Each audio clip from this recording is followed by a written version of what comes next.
On tää Tarunin huippukin kyllä pienempi kuin mä muistan. Joo, viimeksi oli tossa seinän vieressä sille paniikin. Pienempi vai?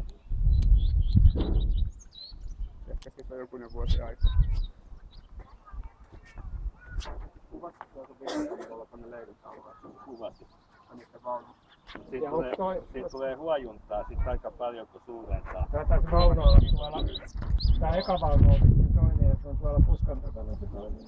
Se kuva.